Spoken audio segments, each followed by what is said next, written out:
அனைவருக்கும் வணக்கம்.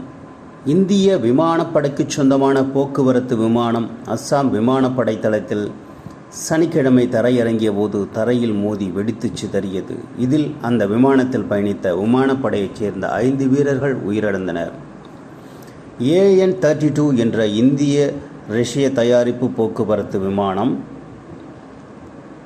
அஸ்ஸாமின் ஹோர்ஹாட் மாவட்டத்தில் ரவுரியா பகுதியில் உள்ள விமானப்படை தளத்துக்கு சரக்குகளை ஏற்றிக்கொண்டு சென்றது. விமானப்படை தளத்தில் காலை 10 மணி அளவில் விமானம் தரையிறங்கும் போது கட்டுப்பாட்டை இழந்து தரையில் மோதி விபத்துக்குள்ளானது. இந்த விபத்தை தொடர்ந்து அந்த விமானப்படை தளத்துக்கு சீல் வைக்கப்பட்டது. யாரும் உள்ளே அனுமதிக்கப்படவில்லை. இந்த விபத்தில் 5 வீரர்கள் உயிரிழந்துள்ளனர். படைப்பிரிவு தலைவர் பிரசாந்த் சிங், விமான லெப்டினன்ட் சுபம் குமார், வீரர் ஜிதேந்திர சர்மா, அக்னி வீரர்கள் கமாரவ் குமாவத், டேனிஷ் ஆலம் ஆகியோர் உயிரிழந்ததாக அறிவிக்கப்பட்டுள்ளது.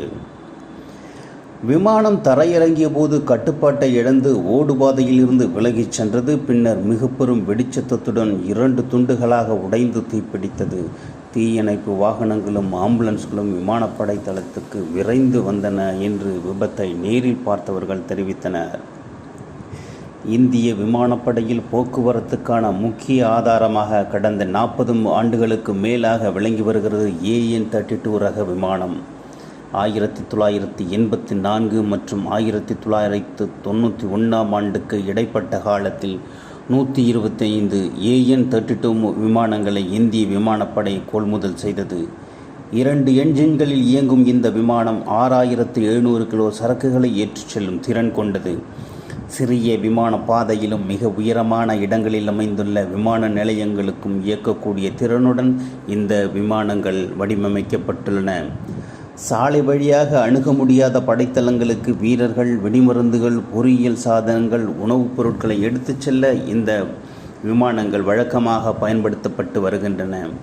கடந்த 1980 ஆண்டு முதல் 18 விபத்துகளை இந்த ரக விமானங்கள் சந்தித்துள்ளன. அருணாச்சல பிரதேசத்தில் கடந்த 2009 ஆண்டு AN-32 விமானம் விபத்தில் சிக்கியது. இதில் பயணித்த 13 பேரும் உயிரிழந்தனர்.